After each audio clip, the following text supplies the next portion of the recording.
Impress film production presents SM Pandi இயக்கத்தில் Metro Sathya நடிக்கும் Robber வெற்றி நடை போடுகிறது.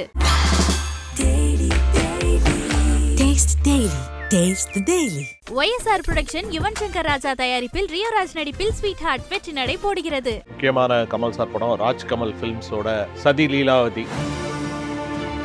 எனக்கு தெரிஞ்ச இந்த படத்தில் வந்து கமல் சார் வந்து எப்படி நான் பார்க்குறேன் அப்படின்னா, ஒரு கொங்கு பாஷை பேசும் சார்லி சாப்ளின். பெரிய சினிமாக்காரனே வர போறானாக்க ஃபேமிலி பிளானிங் ஆக்க. At same time Balu Mahendra வந்து ரோஹிணி தான் அவரோட ஃபர்ஸ்ட் சாய்ஸ். கோவை சரளா வேண்டாம், கமல் சார் தான் அடமெண்ட்டாக இருந்து கோவை சரளா தான் இந்த ரோல் கரெக்டாக இருக்கும் அப்படின்னு சொல்லிட்டு அந்த பழனி அம்மாள் அந்த ரோல்.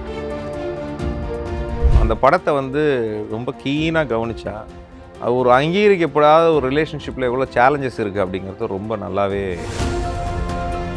பட்டி தொட்டிலாம் ஹிட்டுன்னு சொல்கிறது என்னென்னா, ஒரு சாங் ஹியூமராகவும் இருக்கும், அதே நேரத்தில் இன்ட்ரெஸ்டிங்காகவும் இருக்கும் அப்படிங்கிறது தான் மாறுகோ மாறுகை. ஏதாவது படிச்சுட்டு இருங்கன்னு சொல்லிட்டு டெலிஃபோன் டைரக்டர் எடுத்து அதையும் ராஜா புரட்டிட்டு தான் உட்காந்துருப்பார் ஹீரோ வர வரைக்கும். மேக்கிங்கில் அவர் பாலுமேந்திரா அவருக்கான கேமரா அந்த லாங்குவேஜ் அந்த கிராமர் என்ன இருக்கோ அதில் மாறவே மாட்டார். உங்களுக்கு பார்த்தா லைட் எங்கே வச்சுருக்காங்கன்னே தெரியக்கூடாது. விண்டோலேருந்து சோர்ஸ் லைட் வருதா அந்த மாதிரி தான் உங்களுக்கு ஃபீல் இருக்கும். உங்களுக்கு பயங்கரமான ஸ்லாப்ஸ்டிக் ஆக்ஷன் காமெடி ஃபுல்லாக இருக்கும். ஃபாரெவர் ராண்டவர் சீரீஸில் இன்றைக்கி ஒரு முக்கியமான கமல் சார் படம் ராஜ் கமல் ஃபிலிம்ஸோட சதி லீலாவதின்றது ஒரு காமெடி படம். காமெடினாலே ஒரு பல விஷயங்களை பண்ண நம்ம ஜெயச்சந்திரன் கூட இருக்கார். ஜெய் வாங்க, எப்படி ஷோக எப்படி இருக்கீங்க? நல்லா இருக்கேன். சதி லீலாவதி அந்த படம்னா உங்களுக்கு என்ன ஞாபகம் வருது? எம்ஜிஆரோட முதல் படம் அதான். ஆமாம், அது ஒரு முக்கியமான படம் இல்லை தமிழ் சினிமா. அவருடைய வாழ்க்கையில் வந்து அந்த படம் ரொம்ப முக்கியமான அந்த போலீஸ் கெட்டப்பில் வந்து அவர் நின்னது சதி லீலாவதி தான். ஸோ இந்த படம் வரும்போது எக்ஸ்பெக்டேஷன்ஸ் எப்படி இருந்தது? இந்த படம் சதி லீலாவதி பேர் கேட்டபோது இந்த கனெக்ட் ஆக்சுவலாக இருந்துச்சு. எம்ஜிஆர் நடித்த முதல் படத்தோடைய பேரை ஏன் வைத்திருக்கு? இது அப்போது அந்த மேகசைன்ஸ்லாம் பயங்கரமாக போட்டாங்கல்ல, இது சதி லீலாவதின்னு அந்த டைட்டிலுக்கான ஒரு பஸ் இந்த ஏர்னு சொல்லுவாங்கல்ல, அது அப்போ அந்த டைமில் இருந்துச்சு. அது கரெக்டாக நல்லா தெரியும். பட் ஆனால் இது சொன்ன உடனே அந்த எம்ஜிஆர் படம்னால இது ஒரு பெரிய ஆக்ஷன் படமாக இருக்குமா, இல்லை வந்து என்ன அந்த கதைகளை வந்து நம்ம அப்போ முதல்லயே யோசிக்க. ஏன்னா ஒரு பெரிய ஆர்வம் என்னென்னா, கமல் சார் வந்து மருதநாயகம் அந்த மாதிரியான பேச்செல்லாம் அடிபடும்போது சதி லீலாவதின்னு திரும்ப ஏதோ ஒரு வரலாற்று படம் போல் போகுது பொழுது, அதில் ஏதோ ஒரு ஃபைட்லாம் வரும். பட் ஆனால் அந்த சதி லீலாவதியே ஒரு சோஷியல் ட்ராமா தான் இல்லை? அது KR ராமசாமி அப்புறம் எம்ஜிஆர் வந்து லாஸ்ட் சீன் மட்டும் அந்த போலீஸாக வந்து ஒரு இதில் வருவார், ஒரு கெஸ்ட் ரோல் இல்லை, ஜூனியர். நான் பிறக்கல, நீங்கள் அதெல்லாம் பார்த்துருக்கீங்க. இல்லை அது அந்த எல்லிஸ் ஆர் டங்கனோட டாக்குமெண்ட்ரியில் பார்த்தது தான் அது. ஓகே, இதில் இந்த படம் வந்து அதுக்கப்புறம் பாலுமேந்திராவோட இயக்கம் அப்படின்னோடனே வேறு மாதிரி ஒரு க்யூரியாசிட்டி. இது வந்து என்னென்னா, முதல்ல ஆரம்பிக்கும் போது கதை வந்து எப்படின்னா, 2 ஹீரோ கமல் சார் நடிக்கிறது வந்து ஒரு 4 சீன் தான் நடிக்கிற மாதிரி இருந்தது. ஷீ டெவில் அப்படின்ற ஒரு இங்கிலீஷ் படத்தை வந்து பேஸ் பண்ணி அப்படி தான் வந்து அந்த படத்தை எடுக்கணும்னு பிளான் பண்ணியிருக்காங்க, ராஜா அண்ட் ஜெயராம். ஸோ அவங்க 2 பேர் வந்து ஒரு பொண்ணை ஃபாலோ பண்ணுற மாதிரி ஒரு கதை. கடைசியில் இவன் வேலை அவன்ற மாதிரி இந்த மாதிரி தான் ஒரு கதையாக போயிருக்கு.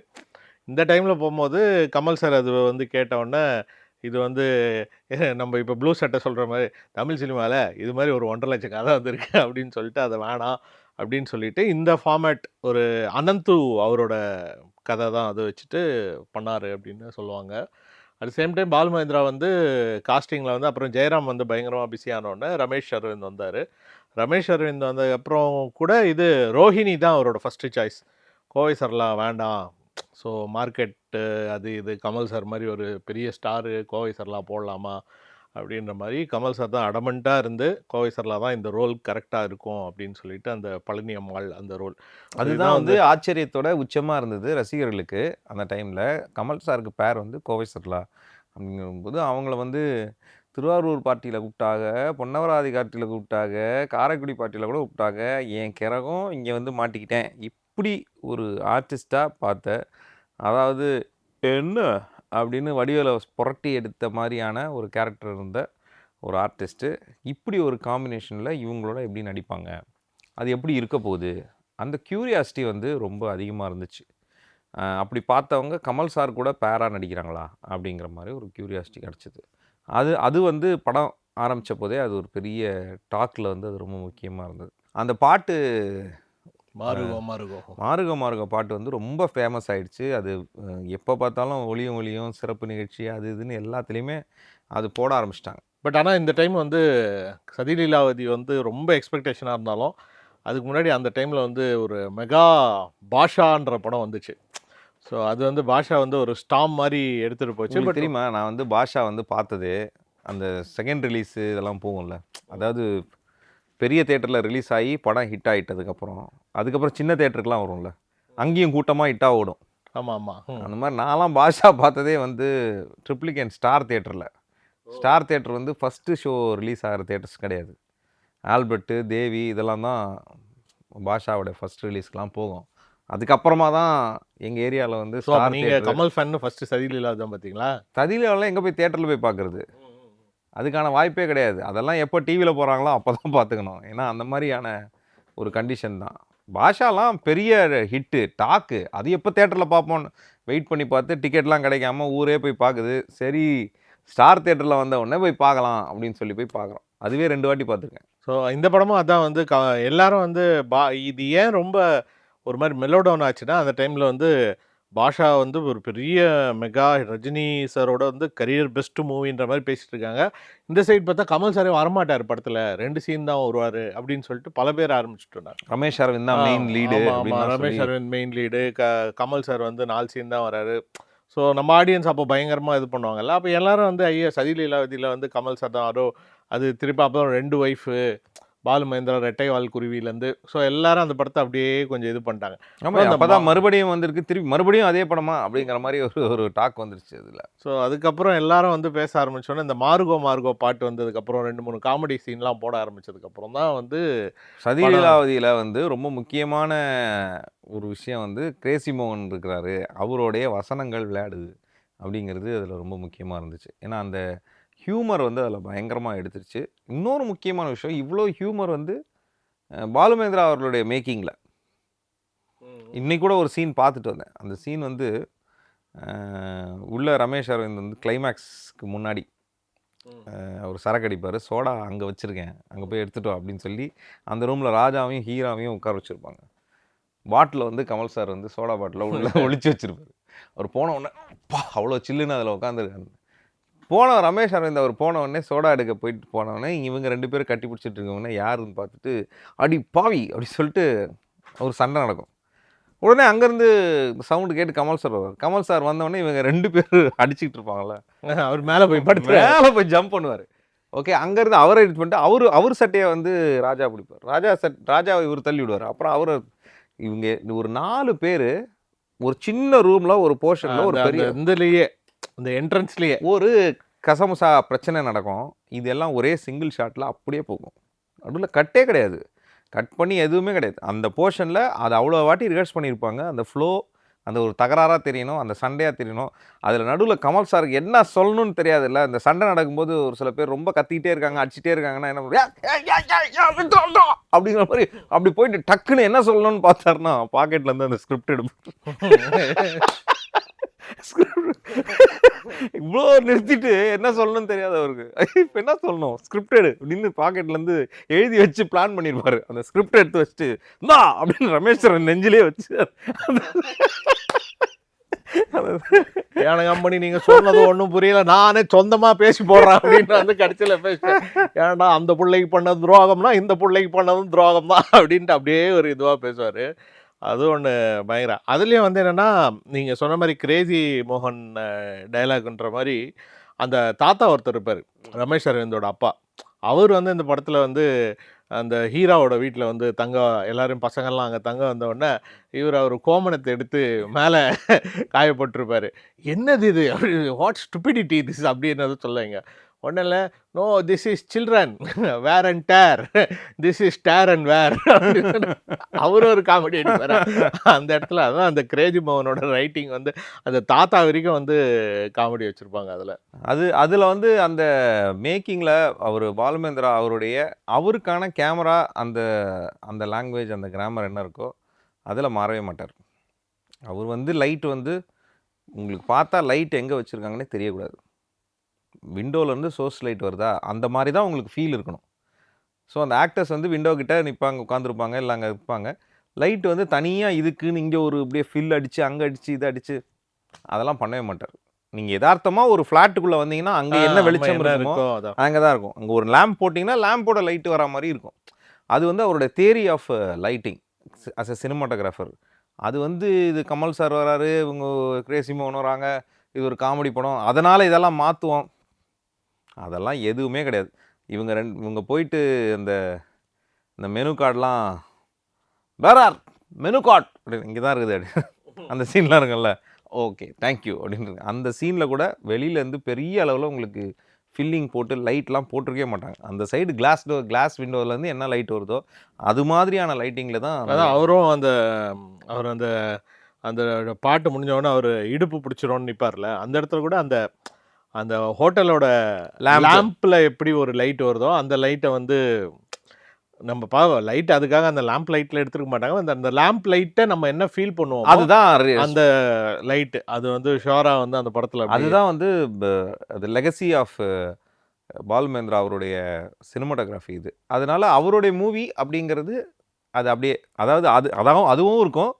அது இல்லாமல் கிரேசி மோகன் அவருடைய ஹியூமரும் இருக்கும், கமல் சாரோடைய சேஷ்டைலும் இருக்கும், எல்லாம் கலந்து. நீங்கள் யோசிச்சு பாருங்கள், கமல் சார் 3ஆம் பிறை ஒரு சோகம், இதே மாதிரி ஒரு சினிமாட்டோகிராஃபி ஃபீலில், சதி லீலாவதி ஒரு கலகலப்பு, இதே மாதிரி ஒரு ரெண்டுமே உங்களுக்கு அந்த ஃபீல் பார்க்கலாம்.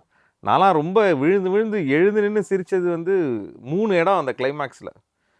ஏதாவது படிச்சுட்டு இருங்கன்னு சொல்லிட்டு டெலிஃபோன் டைரக்டர் எடுத்து அது ஒன்று அதையும் ராஜா புரட்டிட்டு தான் உட்காந்துருப்பார் ஹீரோ வர வரைக்கும். அதுக்கப்புறம் பார்த்தீங்கன்னா ஐயோ நிற்கிறீங்களே அப்படின்னு கல்பனா சொன்னார், உட்காந்துருவார். அது அந்த அந்த அந்த இது அதாவது என்ன பண்ணுறதே தெரியாத ஒரு ஆள் அப்படிங்கிற மாதிரி. நேராக அவங்க போயிட்டாங்க, அப்படி ஓடுங்க அப்படின்னு போய் பைக்கில் பேக் சைடு உட்காந்துட்டு ஐயோ ஸ்டேரிங் காணுது, அதையும் கழட்டி போயிட்டியா அப்படிங்கிற அது மாதிரி ஃபுல் லென்த்து அந்த ஸ்டைல் இருக்கும். வந்து அது என்னன்னா ஹீரோ லைட்டாக ஒன்று சொல்லுவாங்க, திருத்தணி பழனின்னு பேர் அவங்களுக்கு வரல, முருகர் கோயில் வேற ஏதோ ஒரு மலை மேலே இருக்கிற கோயிலை எடுத்து அவருங்க திருத்தணி அப்படின்னு ரொம்ப லைட்டாக இருக்கும். அது வந்து அவ்வளோ ஹிலேரியஸான ஒரு அதுவும் என்னென்னா இதில் வந்து கமல் சார் வந்து இப்போ மற்ற படத்தெல்லாம் நிறைய படங்களில் வந்து அந்த காமெடின்னும் போது அந்த காமெடிக்கு முன்னாடி ஒரு சிரிப்பார், அந்த மாதிரிலாம் ஒரு இதில் வந்து ஒரு ஜோக் வரும், வந்தவுடனே பயங்கர சீரியஸான இடத்துல பயங்கர சீரியஸாக இருக்கும். இதில் சீரியஸாக இருக்கும்போது வந்து ஒரு இதில் கேட்பார், வந்தவுடனே பயங்கர கோவை சார்லாவும் அழுதுட்ருப்பாங்க, இவங்களும் பயங்கரமாக அழுதுட்ருப்பாங்க, கல்பனாவும் அழுதுட்ருப்பாங்க. உடனே கமல் சார் வந்து பொண்டாட்டிக்கு வேணால் சின்னோடு வைக்கலாம், பிள்ளைங்களுக்கு சின்னோடு வைக்க முடியாதுல்ல, ஸோ இந்த வாட்டி தீபாவளி வரும், அவனை கூப்பிடுங்க, பிள்ளைங்களை கூப்பிடுங்க, எல்லாரும் வந்து ஒன்றா சேர்ந்து, அவள் தீபாவளிக்கு வரலன்னா பொங்கல் பக்கத்தில் தானே இருக்கு அப்படின்னாரு. அந்த அந்தம்மா அப்படியே அழுவ ஆரம்பிச்சிடாங்க முருகா அப்படின்னு சொல்லிட்டு. ஸோ அது எல்லாமே வந்து அந்த ஒரு யதார்த்தமாக போகிற காமெடியாக தான் இருக்கும். ஓப்பனிங்கில் அந்த ஒரு பேகை தள்ளிட்டு வருவார், பேக் உள்ளே வராது ஏர்போர்ட்டில், அது மேலே ஏறி குதிச்சு வருவார். அந்த சீக்வன்ஸ் இருக்குல்ல ஃபுல்லாகவே, அவளும் வந்து ஒரு இடத்துல வந்து ஏர்போர்ட் மாதிரி க்ரியேட் பண்ணி தான் பண்ணியிருப்பாங்க. ஆனால் அத்தனை டீட்டெயில்ஸும் வந்து ஸ்கிரிப்டடு. அவன் காஃபி வெண்டிங் மிஷின் போகணும், அங்கேருந்து அங்கே அவர் திரும்பி வந்துடணும், அவங்க ரெஸ்ட் ரூம் போகணும், அங்கே மாட்டிக்கணும், அங்கே பார்க்கணும், திருப்பி இவர் வேறு ஹீரோ. அதில் ஒருத்தர் காமெடி பண்ணார், கமல் சாரும் இவரும் வந்து ரொம்ப நேரம் வந்துட்டு இங்கே இந்த சைடு வந்து ரமேஷ் அரவிந்தும் அவரும் அப்படியே அவர் டாய்லெட் போயிட்டே இருக்கும்போது பேசுவார். உடனே இவர் ஆச்சா மூச்சா அப்படின்னாரு, வெளில வந்து பேசலாம்ல, நாங்களாம் வெயிட் பண்ணிட்டு இருக்கோம்ல அப்படின்னு ஒரு தாத்தா புகழெல்லாம் போட்டு பேசிட்டு இருப்பாரு. அங்கே ஒரு ஹியூமர் வச்சுருப்பாங்க. ரொம்ப எனக்கு ஃபன்னாக இருந்தது என்னென்னா, பேக்கெல்லாம் எடுத்துகிட்டு வந்துட்டு ஹீரோவை பார்த்து கமல் சார் வந்து சொல்லுவார் அவங்கள்ட்ட, இந்த மாதிரி இந்த நீங்கள் இங்கே பார்த்துக்கிட்டிங்கன்னா நான் கொஞ்சம் அப்படின்னாரு. பக்கத்துலேயே ஒருத்தர் இருப்பார், நான் பார்த்துக்கிறேன் சார். இல்லை அவங்க சொல்லிட்டோம் அப்படியே. அது அந்த இடம் வந்து எனக்கு பயங்கர சிரிப்பாக இருந்தது. அந்த இடம் அதில் அது வந்து யாரானா ஒரு பொண்ணு யாருமே இல்லாமல் வந்து சும்மா கான்வர்சேஷன் ஸ்டார்ட் பண்ணுறதுக்கான பல விஷயம், அது பக்கத்தில் வருவார், வந்தவொடனே அந்த ஸ்விங் டோருங்க, டோர் தானாக உள்ள ஸ்மால் வேர்ல்டுங்க, நம்ம ஏர்போர்ட்டில் பார்த்தோம், இப்போ ஃப்ளைட்டில் பார்த்தோம், திருப்பி ஹோட்டலில் பார்க்குறோம் அப்படின்ற மாதிரி அந்த சின்ன சின்ன விஷயங்களை வச்சு வந்து பயங்கர அதாவது இந்த அந்த சபல எண்ணம் அப்படிங்கிறது வந்து எல்லா இடத்துலையும் இருக்கிறதுக்கான வாய்ப்பு இருக்குங்கிறது அந்த கதையில் ஒரு அண்டர் கரண்டாக சொல்லிட்டு இருப்பாங்க. அதாவது இந்த பிரச்சனையை தீர்க்கக்கூடிய அந்த டாக்டர் சக்திவேல் இருக்கார்ல, அவர் வந்து அவரும் சான்ஸ் கிடைச்சா அந்த அந்த அந்த டீட்டெயில்ஸ் வந்து அதில் அண்டர் கரண்டாக அதில் ரொம்ப அழகாக ப்ளேஸ் பண்ணியிருப்பாங்க அந்த படத்தில். அந்த விஷயம் வந்து அதில் நல்லாவே இருக்கும். எனக்கு தெரிஞ்சு இந்த படத்தில் வந்து கமல் சார் வந்து எப்படி நான் பார்க்குறேன் அப்படின்னா, ஒரு கொங்கு பாஷை பேசும் சார்லி சாப்ளின். உங்களுக்கு பயங்கரமான ஸ்லாப்ஸ்டிக் ஆக்ஷன் காமெடி ஃபுல்லாக இருக்கும். நடுவில் லாங்குவேஜ் பார்த்தீங்கன்னா கொங்கு பாஷை இருக்கும். ஒரு அந்த இதில் பார்த்தீங்கன்னா அவர் திரும்பி வருவார், அவங்க வண்டியை தள்ளுவாங்க, அதில் உட்காந்துட்டு வந்துடுவார். என்னடான்னு உட்காந்து ஹேண்டில் பார் இல்லை அப்படிங்கிறது, நிற்கிறீங்களேன்னு உட்காந்துடுறாரு. இது மாதிரியான Charlie Chaplin. Full slapstick work படம் ஃபுல்லாக இருக்குது. ஏன் நீங்கள் மார்கோ சாங்கே எடுத்துக்கோங்களேன், ஃபுல்லாக தானே எல்லாமே அந்த அந்த பேட்டர்ன் வந்து இருக்கும். இந்த படத்தில் சாங்ஸும் அந்த மாதிரி ரொம்ப நல்லா இருக்கும். மியூசிக் வந்து ரொம்ப அதுலேயும் வந்து அது அந்த ஃபுல்லாக ஒரு ஸ்கிரிப்ட் எழுதி கொடுக்குறதுல அதை வேற அப்படியே படிச்சுட்டு இருப்பாரு. எங்க அருண் உங்களை எங்கேயாவது வெளியில் கூப்பிட்டு போயிருக்கானா அப்படின்னு. போயிருக்கோமே காலையில் வாக்கிங், அதாவது காலையில் 5 மணிக்கு மேலே முன்னாடி அப்படின்னாரு. அப்புறம் வந்து ஸ்கிரிப்ட் மறந்துடுவார். அடுத்தது அவன் உங்களை எப்போவாது வெளியில் கூட்டு நைட்டு டின்னர் போவோம், அதாவது எல்லாரும் தூங்குனதுக்கு அப்புறம். அது ஸ்கிரிப்டை இப்படி மறைச்சிட்டு அப்படின்னா யாருமே பார்க்காத டைம் தான் உங்களை வெளில கூப்பிட்டு போயிருக்கான் அப்படி. அதை வந்து அந்த ஸ்கிரிப்டையும் மேனேஜ் பண்ணி அந்த இதையும் மேனேஜ் பண்ணி அது அந்த பாடி லாங்குவேஜில் நீங்கள் சொல்கிற மாதிரி அதை வந்து ஹைலைட்டாக இல்லைங்க. அது வந்து ஹியூமராக இருந்தாலும் அந்த படத்தை வந்து ரொம்ப கீனாக கவனிச்சா அது ஒரு அங்கீகரிக்கப்படாத ஒரு ரிலேஷன்ஷிப்பில் எவ்வளோ சேலஞ்சஸ் இருக்குது அப்படிங்கிறது ரொம்ப நல்லாவே அவங்க வந்து எடுத்து கொடுத்துருப்பாங்க. அது வந்து எவ்வளோ சேலஞ்சான ஒரு விஷயம், அதை நீங்கள் அதை எப்படி ஹேண்டில் பண்ணுறது அப்படிங்கிறது ஒரு தேவையான ஒரு பாயிண்ட்டாகவே இருக்கும். இன்ஃபேக்ட் அந்த படத்தில் வந்து ராஜா சார் வந்து ஒரு சாங் ஒன்று போட்டிருப்பாரு. அது பின்னணி இசை மாதிரி தீம் மியூசிக் மாதிரி போவோம்.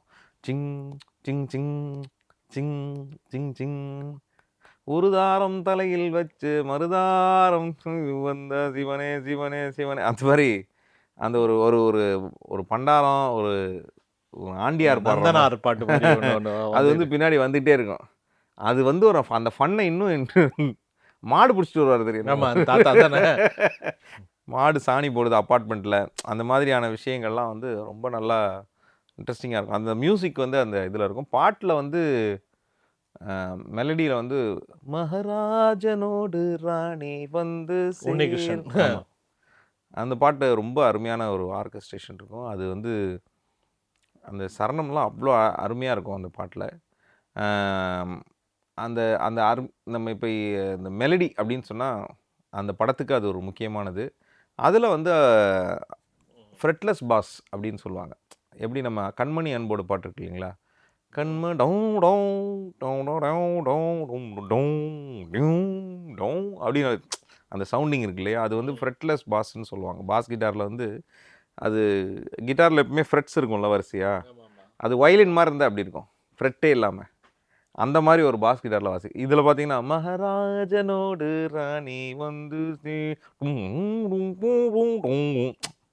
அந்த மாதிரி ஒரு போகும். ஸ்ட்ரிங்ஸ் ரொம்ப மைல்டாக அந்த போயிங் இருக்கும். இது மங்கள சவுண்டிங்கே வந்து அவ்வளோ ஆர்கெஸ்ட்ரா ஆட் பண்ணி காலத்தில் ஃபிலிப் சூப்பர் 10ல் இந்த பாட்டு தான் அடிக்கடி ஓடுவானுங்க. அதனால் அதான் பட்டி தொட்டிலாம் ஹிட்டுன்னு சொல்கிறது என்னென்னா, ஒரு சாங் ஹியூமராகவும் இருக்கும், அதே நேரத்தில் இன்ட்ரெஸ்டிங்காகவும் இருக்கும் அப்படிங்கிறது தான் மாறுகோமா இருக்கும். கமல் சார் இதுவரைக்கும் நடித்த பல பாடல்களுடைய அந்த ஃபஸ்ட்டு வரியை வச்சு ஒரு பாட்டு. ஸோ ஃபேன்ஸுக்கு ஒரு ட்ரீட்டு. பாட்டு வந்து கர்நாடக இசையாகவே இருக்கணும் அப்படின்னு அவங்க கேட்குறதுனால கர்நாடக இசை அது வந்து கானடா ராகத்தில் அந்த ஒரு ஃபுல்லாக அந்த பாட்டு இருக்கும். அது கமல் சாரே பாடியிருப்பார். ராகமாக அதை பர்ஃபெக்டாக அதை நல்லாவே ரெண்டர் பண்ணுவார். கம்போசிஷன் அண்ட் லிரிக்ஸ் பார்த்தோம்னா ஃபுல்லாக அவருடைய பாட்டாகவே இருக்கும். இதில் ராஜா சார் கம்போசிங் பார்த்தீங்கன்னா நடுவில் ரம்பம்க்கு வந்து வெஸ்டர்னுக்கு போயிட்டு வரும், ராக் அண்ட் ரோலுக்கு போயிடும். ரம்பம் பம் பம் டா ரம்பம் பம் டா அப்படியே திருப்பி வரும், பொன்மேனி ஊரு அப்படின்னு அதுக்கு வரும். அந்த அந்த சீக்வன்ஸ் அந்த சாங் கோரியோகிராஃபி ரொம்ப அருமையாக இருக்கும். அதில் இவங்க வந்து அந்த பேரண்டிங் பற்றி அந்த படத்தில் அப்படியே அந்த அந்த பையனை வச்சுட்டே ஒரு பேரண்டிங் இதுவே இருக்கும். கண்டிப்பாக அதெல்லாம் வந்து அந்த இதில் பார்த்து அந்த பையன் பாட்டுக்கு வீடியோ எடுப்பான். பொண்ணுங்கெல்லாம் வீடியோவில் ஃப்ரேமில் என்னென்ன வருதோ, அதாவது பாலுமேந்திரா அவர்கள் வந்து இந்த சில விஷயங்கள் எல்லாமே வந்து ஃபேமிலிஸ்க்கு வந்து சில விஷயங்கள் சொல்லுவார். அவர் வந்து அவருடைய அந்த இந்த படம் இருக்கு இல்லையா, அழியாத கோலங்கள் இருக்கு இல்லையா, அதில் வந்து ஒரு டீனில் என்னென்ன சேலஞ்சஸ் இருக்குது அப்படிங்கிறத வந்து பண்ணியிருப்பார். அதில் கமல் சார் ஒரு கெஸ்ட் ரோல் பண்ணியிருப்பார். இப்போ அதே விஷயந்தான் இந்த படத்தில் வந்து கிட்டத்தட்ட அந்த படத்தோட கண்டென்ட்டும் இதில் இருக்கும். மறுபடியும் படத்தோட கண்டென்ட்டும் வேற ஒரு ஃபார்மேட்டில் இருக்கும். ஸோ அதில் வந்து ஹேண்டில் பண்ண முடியாமல் வேற மாதிரி போன ஒரு ஆர்டிஸ்ட் வந்து அங்கே ரேவதி வந்து அவங்க அந்த கேரக்டர் பண்ணியிருப்பாங்க மறுபடியும். இதில் ஹேண்டில் பண்ண முடியாமல் வேற ஒரு ஹெல்ப் எடுத்து வேற மாதிரி ஹேண்டில் பண்ண ஒரு கேரக்டர். ஆமாம், இவர் ஆனால் அதே தான் வந்து ஒரு ஜென்ரல் கம்ப்ளைண்ட்டாகவும் எங்கள் வீட்டில் நிறைய பேர் சொல்ல விட்டுருப்பேன். இவர் எப்போ பார்த்தாலும் இதே ஒரு எக்ஸ்ட்ரா மேரிட்டல் அஃபேர் இப்படி தான் படம் எடுக்கிறாரு பாலு மகேந்திரா அப்படின்ற மாதிரி அந்த டைமில் வந்து இந்த எங்கள் வீட்டு பக்கத்தில் ஃப்ளாட்ஸில் எல்லாம் நிறைய பேர் பேசிகிட்டு இருப்பாங்க. ஆனால் அது ஒரு அண்டர் த கார்பெட்டாக தானே வச்சுருக்காங்க. அந்த இஷ்யூஸ் வந்து எப்படி பார்க்குறது ஹேண்டில் பண்ணுறதுன்னு தெரியல. இன்றைக்கி வந்து சில பேர் எம்பவர்டாக இருக்காங்க. அதெல்லாம் கேள்வி கேட்குறது இல்லை பிரேக் பண்ணுறது இந்த மாதிரியான விஷயங்களை. அது இல்லை நேராக ஒரு left or right no grey அப்படிங்கிறதுல ரொம்ப தெளிவாக சில பேர் இருக்காங்கல்ல. வி கான்ட் அக்செப்ட் திஸ் அப்படிங்கிறதுல இருக்கிறாங்க. முன்னாடியெல்லாம் வந்து அட்ஜஸ்ட் பண்ணி தான் போகணும் அப்படிங்கிற ஒரு பாயிண்ட் இருக்குல்ல, இல்லை அப்படிங்கிறதுக்கு ஒரு லீடாகவும் இருந்துச்சு. இதில் அந்த பேரண்டிங் விஷயம் நம்ம சொல்லும் போது அந்த பையன் வந்து கேமரா எடுத்துட்டு பெரிய அதெல்லாம் வந்து பழைய படம் பிடிக்கிறத பார்த்தா பெரிய சினிமாக்காரனா வருவானாக்கு அப்படின்னு இவர் அந்த ஏச்சி போங்க அவன் பெரிய இன்ஜினியராக வருவானா. அவங்ககிட்ட கேட்பாங்க என்னடா சினிமாக்காரனா இன்ஜினியர்னா பார்க்கலாம் அவன் ப்ரெசண்ட்டை தான் கான்சென்ட்ரேட் பண்ணிருப்பான். ஸோ அந்த மாதிரி 2 விஷயம் இருக்கு. பார்க்கலாம்னா அவன் பார்க்கலாம், அவன் வந்து அப்பா அம்மா மதிக்கல. அதனால இப்போ இருக்கிற நம்ம அந்த இதை சொல்லல அதே மாதிரி தான். அதே மாதிரி அப்பா எங்கப்பா அப்படின்னு வண்டியில் எப்படிப்பா பிரேக் பிடிக்கும், பிரேக் அழுத்துனா பிரேக் பிடிக்கண்டா இல்லை நான் தான் பிரேக் ஒயர் தான் இங்கே இருக்கேன் அப்படின்னா ஏடா உங்கள் அம்மாளுக்கு பிரேக் இல்லையா அப்படின்னாரு.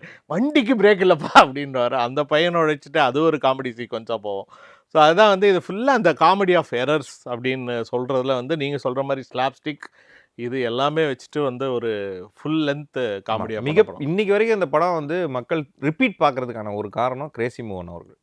அவருடைய ரைட்டிங் இல்லைன்னா இந்த படத்தில் வந்து ரசித்து என்ஜாய் பண்ணி பார்க்குறதுன்னு ஒன்றும் இல்லை.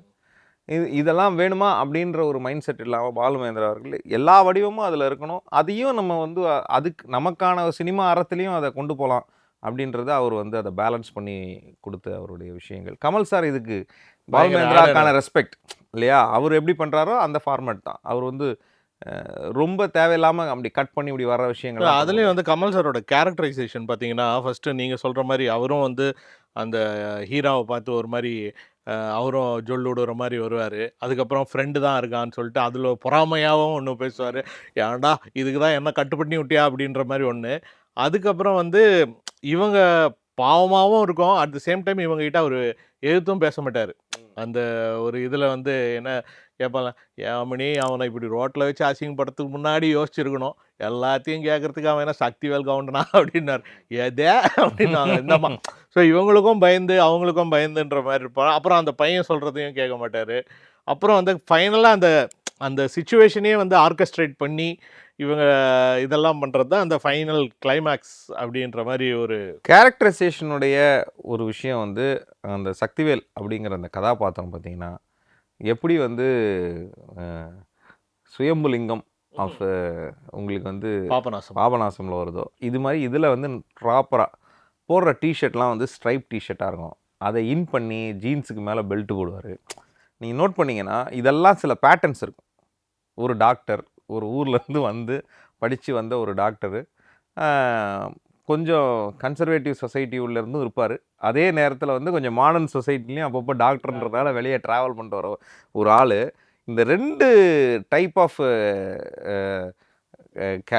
ஃபேமிலிஸை கனெக்ட் பண்ணி இதை புரிஞ்சு இதை எப்படி பேலன்ஸ் பண்ணுறாருன்ற அந்த ஒரு லீடில் ரொம்ப அருமையாக பண்ணியிருப்பார். ஒரு ப்ராப்பர் ஃபில்ம் என்டர்டெயின்மெண்ட். ஸோ எல்லோரும் வந்து கமெண்ட்ஸில் போட்ட மாதிரி சதிலீலாவதி நம்மளுக்கு தெரிஞ்ச ஒரு பாயிண்ட் ஆஃப் வியூவில் அதை பற்றி பேசிட்டோம். ஸோ ஃபாரெவர் ஆண்டவர் சீரீஸில் இன்னும் நிறைய கமல் படங்களை பற்றி பேசுவோம். ஸோ சதிலீலாவதி இது one of the landmark movies. அதோட கேரக்டரைசேஷன், அந்த சார்லி சாப்ளினோட ஹாமேஜ் எல்லாமே சேர்த்து வந்து ஒரு ரீவிசிட் பண்ணுறதுக்கு ஒரு நல்ல மூவி இது. தேங்க்யூ ஜெய் ஃபார் உங்களோட விஷயங்களை ஷேர் பண்ணதுக்கு. Thank you. Impress film production presents SM Pandi இயக்கத்தில் மெட்ரோ சத்யா நடிக்கும் ராபர் வெற்றி நடை போடுகிறது.